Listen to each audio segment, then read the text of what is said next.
Bismillahirrahmanirrahim. Assalamualaikum warahmatullahi wabarakatuh. Alhamdulillah, wassalatu wassalamu ala Rasulillah wa ala alihi wa ashabihi wa man tabi'ahum bi ihsanin ila yaumiddin.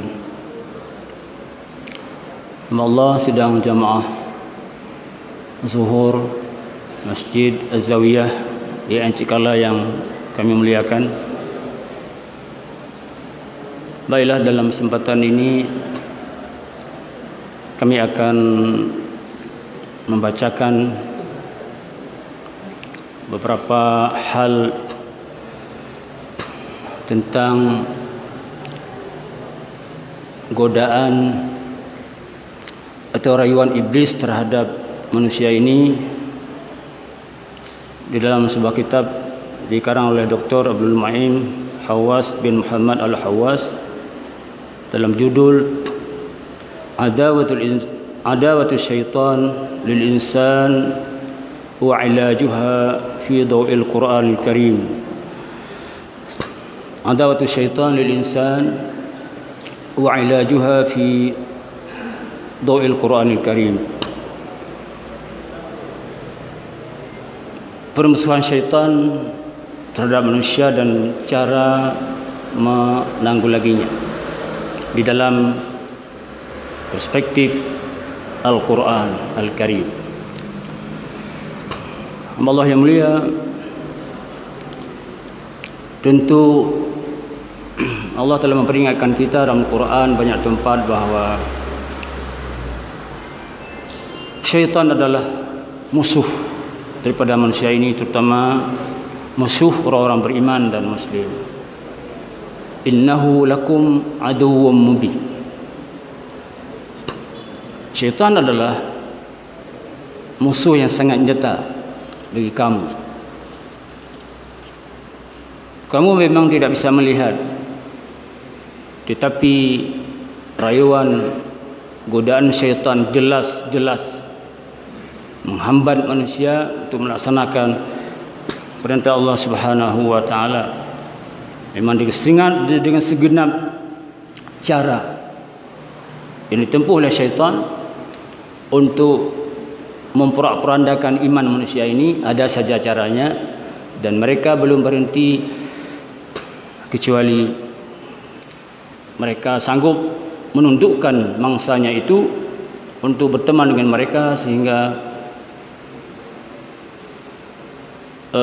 mereka dapat memperbanyak teman di hari akhirat kelak dalam neraka. Dan itulah memang perjanjian mereka dengan Allah Subhanahu wa taala. Hamba Allah yang mulia, ada beberapa langkah syaitan yang ingin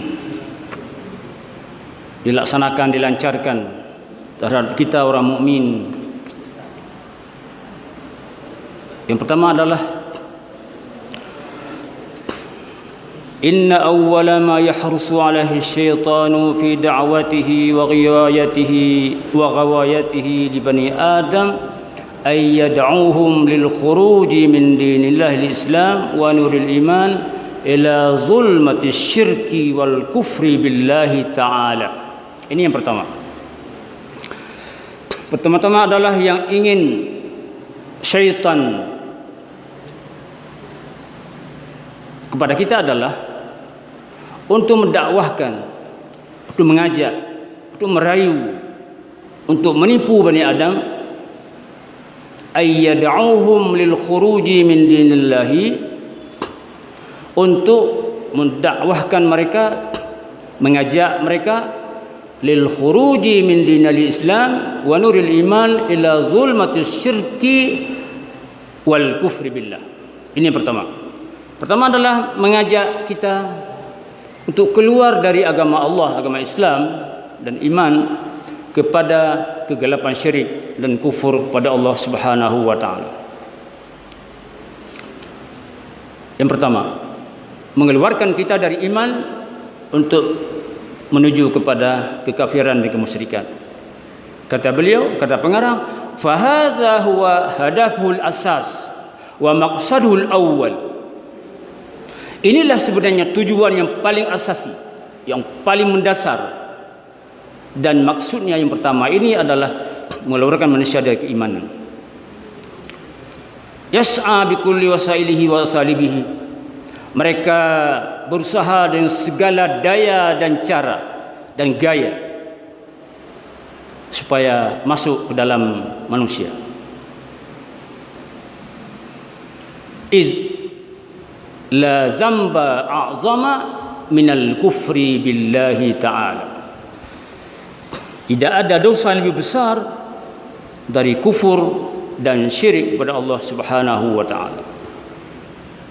Menurut iblis, menurut syaitan adalah yang pertama-tama dicabut dari dalam kalbu hati manusia ini adalah iman. Fa in kafara al-'abdu bi rabbih, seandainya hamba Allah telah kufur kepada Tuhannya, hana alaihi kullu munkarin wa radhilatin, dia akan mudah melaksanakan segala kemungkaran dan perbuatan-perbuatan hina karena imannya tidak ada lagi. Maka ada hadis mengatakan bahwa orang tidak akan berzina kalau dia dalam keadaan mukmin. Orang tidak akan mencuri kalau dia dalam keadaan mukmin. Karena imannya tidak ada lagi dalam dadanya, maka mudah sekali dia orang melakukan pekerjaan yang hina dina di atas dunia ini. Wasara yanzuru ila al-muharraman bimanzari al-ibahiyah wasyahwaniyah al-mutlaqah. Wa hina idzin yakunu min awliya'i syaitan wa hizbih. Dan dia menjadi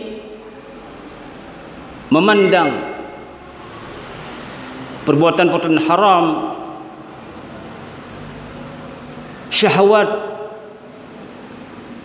sesuatu yang sangat mudah. Tak ada persoalan karena iman telah keluar dari dadanya. Kalau demikian, wahina idzin yakunu min awli syaitan hizbih, kalau dia telah bisa mencabut iman dari seseorang, maka dia menjadi pendukung, menjadi aulia syaitan dan golongan syaitan. Maka barangkali kita dengar bahwa ada orang Aceh, tapi saya tidak mengetahui, ada orang Aceh yang telah menjadi kepala gereja di Medan. Saya tidak berdasarkan bukti, tapi saya dengar begitu. Orang Aceh. Berarti syaitan telah menunjukkan kekuatannya untuk mengeluarkan iman dari kalbu orang muslim, orang mukmin, untuk pindah ke agama lain dengan alasan bantuan hanya beberapa kotak Indomie. Keluar dari menuju kepada alam Kristen, alam Nasara, yang menurut mereka adalah lebih menguntungkan. Dia tunggu dari syariat, dari Islam ini. Tidak ada yang memberikan tunggu. Tidak ada yang memberikan Indomie, tidak ada yang memberikan gula dan sebagainya. Maka ada penawaran dari luar. Kiban, nyampuyan Indomie. So yang terbit Islam nyopat tabuh kotak Indomie, menyajit tabuh. Yelong zero. Ini adalah langkah pertama.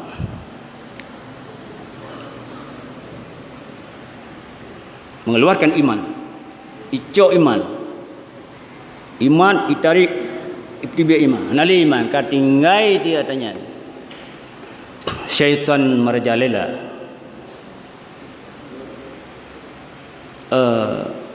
Di YouTube kita lihat seorang Profesor Al-Quran atau Doktor Al-Quran, Doktor Tafsir Al-Quran, siapa namanya lupa. Ada Ismail. Bukan, apa namanya?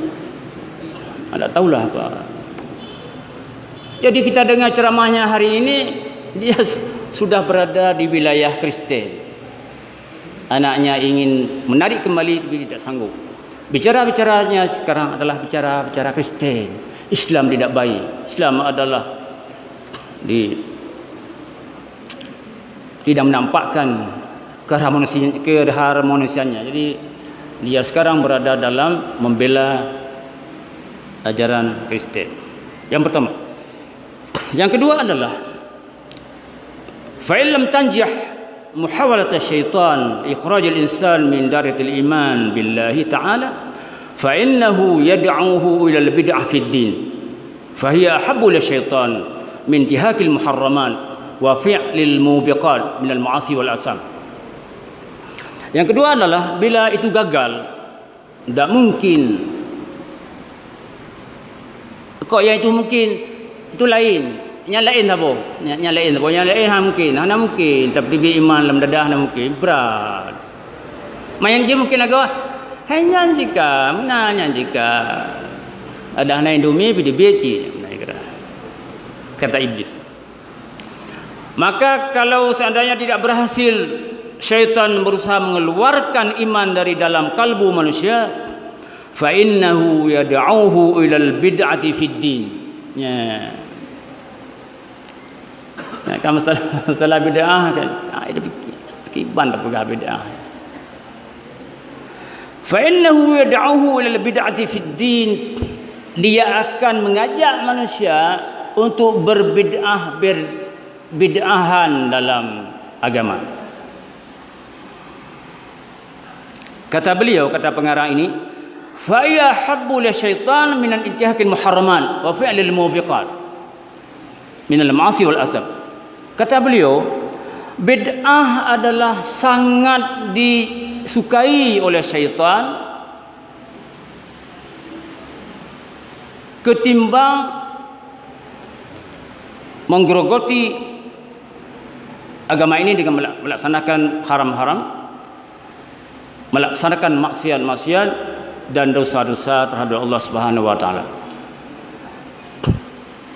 Jadi syaitan bukan mengajak manusia untuk mengerjakan yang haram-haram, yang itu jelas itu. Yang maksiat-maksiat kepada Allah. Enggak, bukan itu yang disarankan setelah dia gagal dalam pertama. Tapi dia mengajak orang untuk melakukan bid'ah. Ini bid'ah yang kita jelaskan di sini, bid'ah dalam tanda pintu besar bid'ah. Nanti ada bapak-bapak lain yang menjelaskan apa itu bid'ah. Syaitan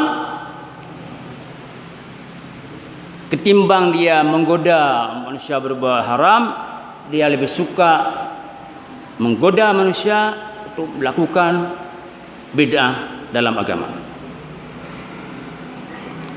Apa kata Sufyan Tsauri, seorang Sufyan Tsauri, seorang tabi'in. Innal bid'ata ahabbu ila iblis minal maksiyah. Bid'ah, iblis sangat suka kepada bid'ah. Artinya suka orang mengerjakan bid'ah, betul. Ketimbang maksiat.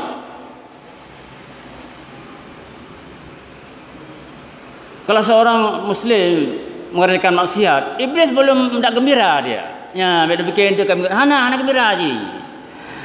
Hana lomnya. Kapan gembira, kapan tersenyum? Apabila orang melaksanakan bid'ah. Nya kau. Senang je. Senang. Ahabbu. Kau senang. Lebih senang.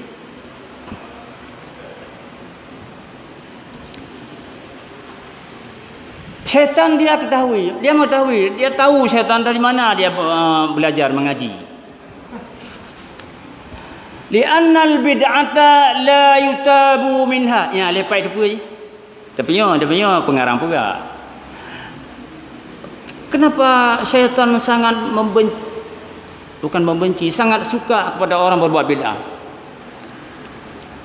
Li'annal bid'ata la yutabu 'alaiha. Bid'ah tidak mungkin kita bertaubat. Ya, nampak. Bid'ah tidak mungkin kita bertobat. Bukan tidak mungkin di sini, la tidak. Jangan saya tambah-tambah. Bid'ah tidak diterima taubatnya. Tapi teks itu bukan begitu. La yutabu minha, tidak dipertaubat dengannya, daripadanya. Yang bahasa kitab tuan hadat, yang bahasa terjemahan dapat la yutabu minha. Nanti ingat kiban terjemah, itu nak pegah balun kiban terjemah yang pas kiban. La yutabu minha, tidak dipertaubatkan daripadanya. Ini salah tu tak ulang-ulang kiban terjemah yang pas. Wal ma'siyatu yutabu minha. Maksiat segala macam urusan yang bermaksiat yutabu minha, itu diberikan kesempatan untuk bertaubat. Ya,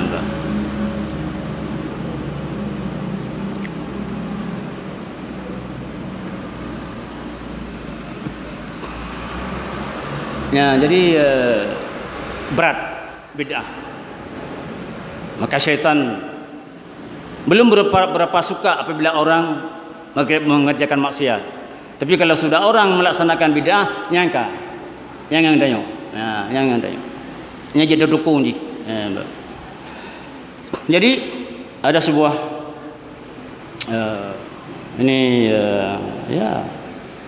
hadis Nabi, dikeluarkan oleh Bukhari dalam bab as-sulh dari hadis Aisyah. Man ahdasa fi amrina ma laysa minhu fahuwa raddun. Man ahdasa fi amrina ma laysa minhu fahuwa raddun. Siapa orang yang mengadakan fi amrina, dalam masalah kami, dalam masalah agama ini, ma laysa minhu, bukan daripada agama, tidak ada petunjuk, fahuwa raddun, itu adalah ditolak. Fakulu man ahdasa syai'an wa nasabahu ila ad-din wa lam yakul lahu aslun fid din yarji'u ilaihi fahuwa dalalah. Siapa yang membuat-buat sesuatu dan dia mengatakan agama, sebenarnya tidak ada dalam agama, artinya tidak ada dalam hadis Nabi sallallahu alaihi wasallam, itu adalah sesat. Dalam segala masalah, dalam segala hal, masalah itikad, masalah amal, masalah ucapan, sama semua. Ucapan, perbuatan, amal, diam, itu adalah sesuatu yang kita buat-buat dalam agama. Ini kata Nabi, ini suruh Nabi, ini Nabi yang perintah, ini ya menyokahnya lagi yan. Nabi hana giyu terpegah tanya giyu nyan ka masalah. Tak boleh. Ini Nabi yang menyampaikan, ini Nabi yang menyuruh. Sudah, kerjakan. Jelas itu Nabi yang merintahkan, kerjakan. Tapi kalau tidak, kita takut mengerjakan.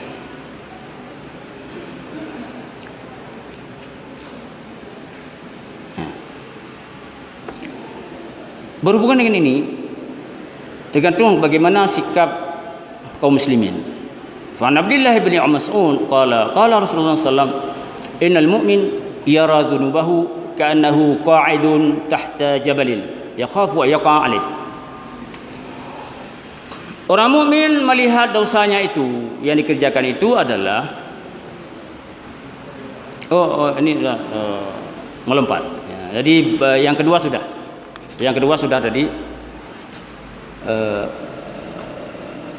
apabila tidak berhasil dia akan mengajak orang, apabila tidak berhasil kafir, dia mengajak orang untuk melakukan bid'ah. Yang ketiga adalah idza ya'isa syaitan min iqa'il insan fil kufri aw al bid'ati fa innahu yanqulu lil aqabah allati ba'dahuma wa hiya al wuqu' fil kaba'ir ala ikhtilafi anwa'iha wa razailiha. Yang ketiga adalah apabila syaitan gagal dalam mengeluarkan iman dalam dada seseorang, dan gagal untuk memerintahkan untuk berbuat bid'ah dalam agama, yanqulu ilal aqabah allati ba'dahuma wa hiya al-wuqu' fil kaba'ir. Dia pindah kepada selanjutnya, jatuh di dalam dosa-dosa besar. Kenapa tidak ini nomor 2? Karena dosa itu lebih ringan daripada bid'ah tadi. Bid'ah lebih ringan daripada musyrik, kafir. Kafir musyrik itu adalah dosa indatu, dosa yang paling besar. Innallaha la yaghfiru ay yushraka bihi wa yaghfiru ma duna dzalik liman yasha. Syirik adalah pekerjaan yang tidak ada ampunan kecuali yang lain-lainnya, itu pun kalau Allah menghendakinya. Jadi sekarang yang ketiga adalah syaitan mengajak kita untuk melakukan dosa-dosa besar. Fa'adullahi asyaitan yuzainu bihibalihi wa wasailil khabisah wa wasabisir radi'ah al-kabair fi nadhil insan wa yuhammiluha fi nafsihi hatta yanza'a hibataha min qalbihi fayurghibuhu fihi ashadd raghbah. Jadi hamba musuh Allah syaitan, dia dengan segala perangkatnya dia menghiasi semua perbuatan-perbuatan dosa-dosa besar itu untuk dikerjakan oleh manusia. Dia mengatakan pada manusia sehingga dia menjadi kecil dalam pandangannya. Dia bilang, "Anna al-ladzah al-kamilah wal mut'ah al-haqiqiyah hiya fi iktirafil ma'asi wal muharramat." Dia bilang, kelezatan yang sempurna dan hakiki adalah berada pada melaksanakan maksiat dan hal-hal yang diharamkan Allah Subhanahu wa taala, hatta yaghmisahu fil fawahish wal asam, sehingga seorang itu tenggelam di dalam kejahatan dan dosa. Fayara tilka dhunub al-'azimah min asgharil umur wa ahwaniha fi nafsihi. Walaupun besar, seseorang yang telah dilanda dosa-dosa besar, dia memandang dosa itu kecil dalam pandangannya. Tak ada masalah, tak ada masalah. Yang penting jangan kufur, yang penting jangan syirik, yang penting jangan ini. Ini tak apa-apa ini. Bisa taubat. Memandang dosa-dosa yang besar itu hal-hal yang enteng, lemah dan mudah. Innal mu'min, qala Rasulullah SAW, innal mu'min yara dhunubahu ka'annahu qa'idun tahta jabalin yakhafu an yaqa' alayh. Orang mukmin memandang, melihat dosanya itu seolah-olah dia duduk di pinggir tahta jabalin, di kaki gunung, yakhafu an yaqa' alayhi, dia takut jatuh ke atas dirinya gunung itu. Begitu orang mukmin memandang maksiat, memandang dosa-dosa besar, seperti dia duduk di pinggir gunung, di kaki gunung, takut dia Allah balikkan gunung ke atas dirinya. Itu orang mukmin, orang yang ada filter di dalam dadanya. Sebaliknya, wa inal fajir yara dhunubahu kadzubabil mara ala fihi faqala biha kadza. Orang fajir, orang-orang yang telah bergelimang dengan dosa itu, yara dhunubahu kadzubabin, dia memandang dosa-dosanya itu tidak ada masalah, enteng saja dia.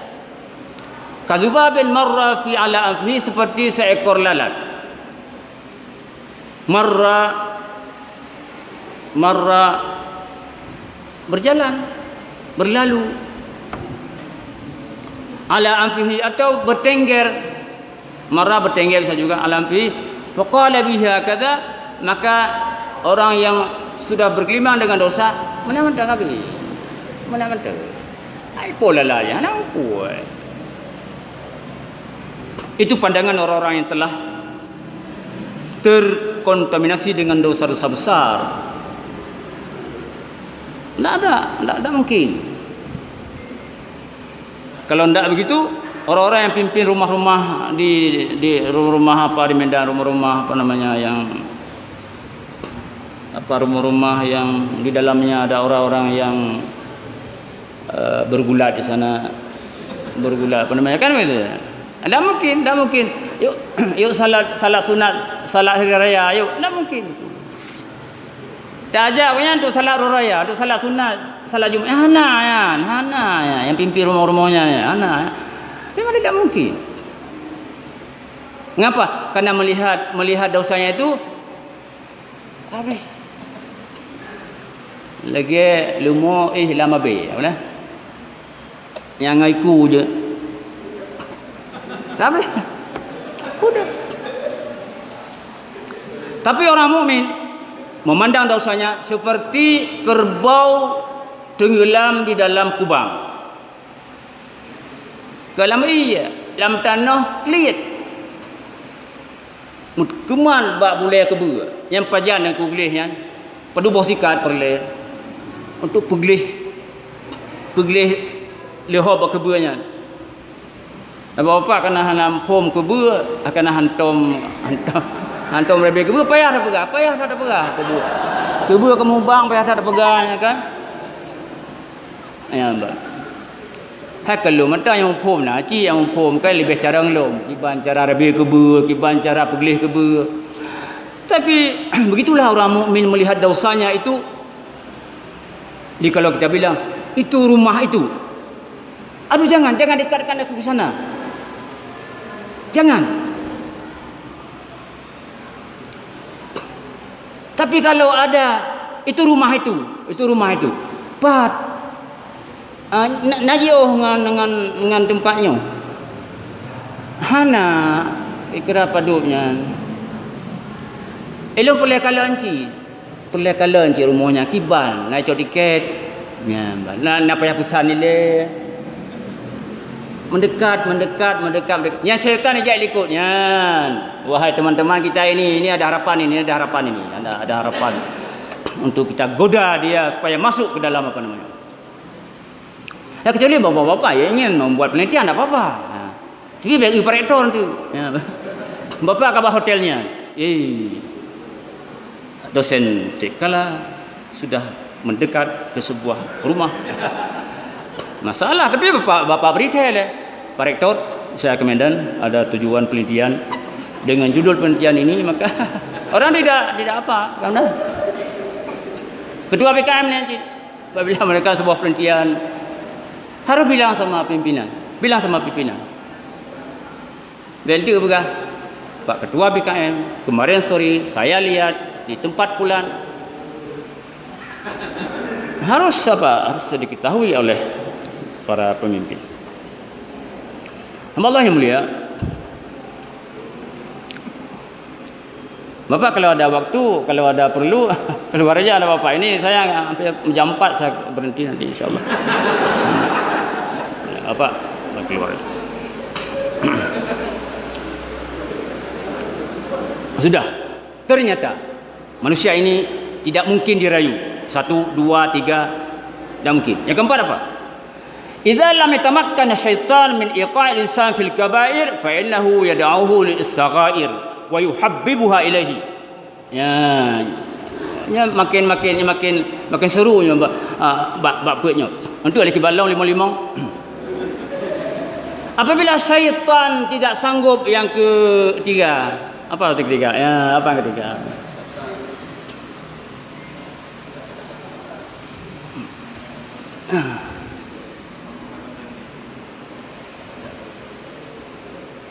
Dosa besar kan? Fa innahu yad'uhu ila as-saghair. Syaitan mengajak kita untuk melakukan dosa-dosa kecil. Wa yuhabbibuha ilaihi, dan membuat dosa itu kita cintai. Apa kata dia? Cuma kita tidak dengar aja. Hadis saghair. Ini kecil. Di mana tadi itu yang mau 3 besar ini kecil. La tadurru wa hiya tukaffur wa hiya tukaffar. Tidak ada masalah. Kita buat begini aja udah habis dosa itu. Kerjakan aja. Habis ya itu ya. Tukaffar artinya bisa kita hilangkan. Fayuhawwanu amraha ladaihi hatta tajtami alaihi fatuhiku. Sehingga berkumpullah dosa-dosa kecil dalam dirinya sehingga dia menjadi besar.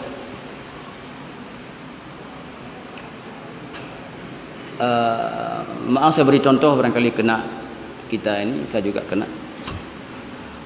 Minum kopi 1 gelas kecil itu berapa menit?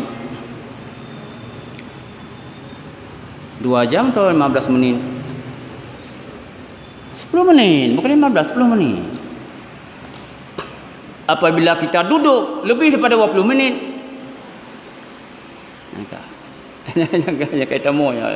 Kenapa ngapa? Kalau kita pulang, kalau bukan dosen, bukan karyawan di kampung sana, bukan. Kalau 2 jam kita duduk di warung kopi, berapa batang pisang kita sudah tanam? 1 hari 16 batang pisang, 2 hari 32, 4 hari paling enggak 2 kali lipatnya jadi. Waduh. 1 bulan ada 1022 batang pisang. 1 kebun, 2 kebun, begitulah. InsyaAllah beberapa tahun dia bisa bayar zakat dengan modal batang pisang itu. Minum kopi 2 jam, itu berarti yang 15 menit, potong 15 menit adalah dosa kecil. Memang tidak salah juga kita, karena di IAIN tidak ada warung yang representatif kan, tidak ada memang tidak ada. Sebenarnya kalau di sini juga tidak bisa juga kan, walaupun di kantor ada warung tidak bisa juga apabila pekerjaan melalaikan, tapi bisa dimaafkan karena kan ya. Jadi itu sudah sudah agak ke sana. Yang kecil-kecil itu dan enak duduk situ, enak kan, enak ngomong bebas, ada mimbar bebas, ada meja bebas. Jadi mudah kita ngomong di sana, karena itu kalau Bapak tahu di mana itu, di mana keluar ngomong itu, ini dari ini, com ino, tiban, ini apa? Paknya nah, jamun konyan cik menang, kakak, nak kita mau. Itu siapa Pak? Syaitan. Apa pun? Tak pergi lekor nak pupuk tak? Kenapa pupuk tak balik lekor? Nak pupuknya? Ipak. Tidak boleh. Tidak boleh hal itu. Kita minum kopi berapa menit? 15 menit. Yang gejuk utanya. Yang mubah, yang Hana payah harus siap 3 menit. Tak perlu. Hana perlu. Tunggu sebentar. Pasti 15 menit dingin dia. Gulanya seukuran gelas kecil. Itu syaratnya, gulanya seukuran gelas kecil. Tapi kalau gulanya setengah, itu ada kemungkinan, Pak, tolong Pak ini tambah air panas sedikit. Nah, Kak. Habis itu, tolong Pak ini sudah kata belum Pak. Akhirnya minum kopi 1 gelas, yang rencana 1 gelas kecil 2 jam. Itu adalah sesuatu yang menggiring kita kepada dosa. Ada hadis yang menunjukkan itu. Hadis yang menunjukkan bahwa kita jangan menyepele perbuatan maksiat. Dosa-dosa kecil. Kita jangan sepele, karena dia akan berkembang, dia akan berkumpul, akan menjadi memuncak dia, bercak dia akan besar. Qala Rasulullah SAW, iyyakum wa muhaqqaratuz dzunub. Ini dalam istilah bahasa Arab ini adalah tahzir. Awas, kata Rasulullah, awas dosa-dosa kecil, dosa-dosa yang dianggap ringan, dianggap apa-apa. Kaqaumin nazalu fi batni wadin faja'aza bi'udin wa ja'aza bi'udin hatta andaju khubzatahu. Ini ditamsilkan kepada satu kelompok yang pergi ke gunung untuk masak daging. Satu orang bawa satu lidi, yang lain bawa satu lidi, semua bawa satu lidi. Bukan ke gunung, ni salah, ke gunung, ke laut. Hatta andaju khubzatahum, sehingga dengan lidi itu bisa masak nasi, masak masak kuah. Kadang tikrek purih juk. Apabila kamu sapat, dia sudah kuat. Wa inna muhaqqaratiz dzunub mata yukhadhu biha sahibuha tuhliku. Dosa-dosa yang dianggap ringan ini, kapan menimpa seseorang, maka orang itu akan menjadi celaka kalau dia tidak hati-hati dalam memaknai dosa-dosa kecil itu. Banyak dosa-dosa kecil itu.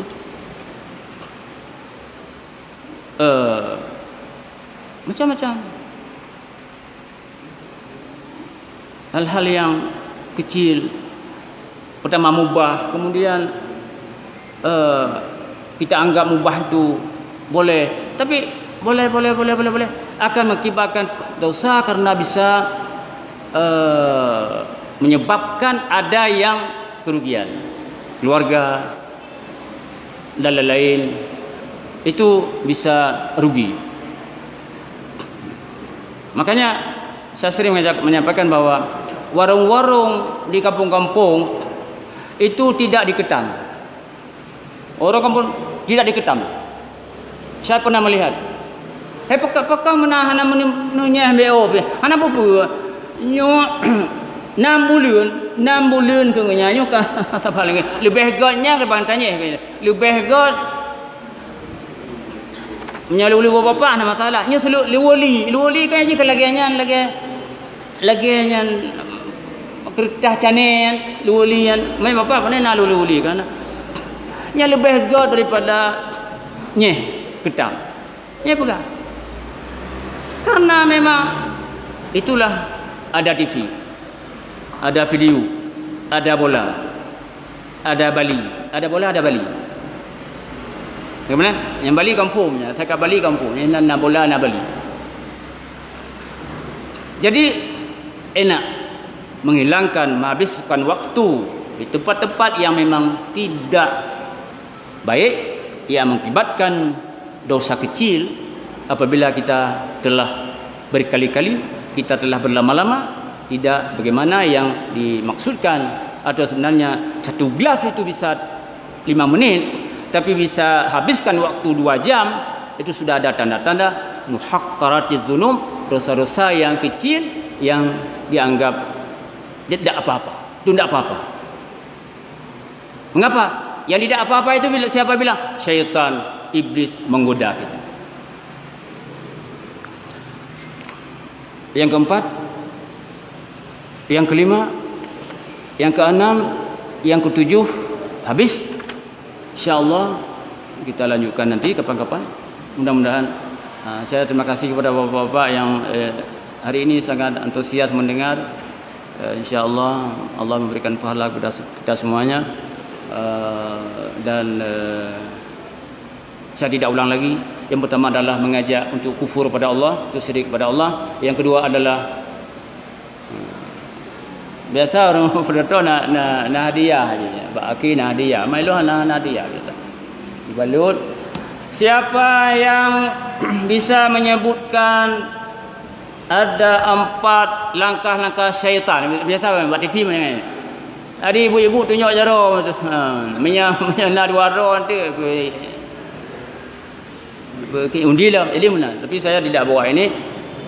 Seandainya ini di tempat lain, coba sebutkan langkah-langkah syaitan yang 4 itu. Tunjuk tangan saja. Ya, yang pertama adalah mengajak manusia untuk berkufur, untuk bersyirik kepada Allah. Yang kedua adalah mengajak manusia untuk melakukan bid'ah.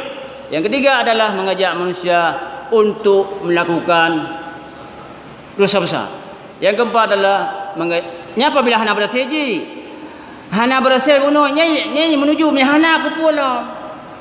Itanya mbaknya, tanya mbak kepala. Yang kiban apa yang dia jawab? Kasih. Kak kayak demam Kristiannya. Kak kepala dari mana pun bukan dosa besar bak jilo. Mana dosa kecil dosa besar bak jilo. Saya tak menang, hanya pergi hotel je. Ha? Mereka kalau sudah tingkat pertama jangan turun lagi, tingkat kedua itu habis waktu, cari orang lain lagi. Ha kenji. Apa habis hotel. Yang keempat adalah mengajak manusia untuk melakukan dosa-dosa kecil yang menurut pandangan manusia hanya pupu. Tapi kalau sudah bertumpuk-tumpuk, nyan akan kriuh lagi, akan ditimah, akan mubah long, akan berbunga, akan berbuah. Minum itu mau. Mah nanti tumbuh dosa-dosa kecil menjadi besar, masih berbuah. Mudah-mudahan ada manfaatnya kepada yang menyampaikan ini. Semoga Allah merahmati kita dan dapat melajukan ibadah Ramadan ini, terhindar dari godaan dan rayuan syaitan terkutuk, sehingga kita dapat menjaga diri, melaksanakan ibadah puasa dengan sebanyak-banyaknya, dengan menggondolkan pahala yang besar si Allah Subhanahu wa taala, lepas dari rayuan syaitan terkutuk. Ibadallah, qulu qouli hadza wa astaghfirullahal azim wa sallallahu ala Muhammad wa ala alihi washabihi ajmain. Assalamualaikum warahmatullahi wabarakatuh.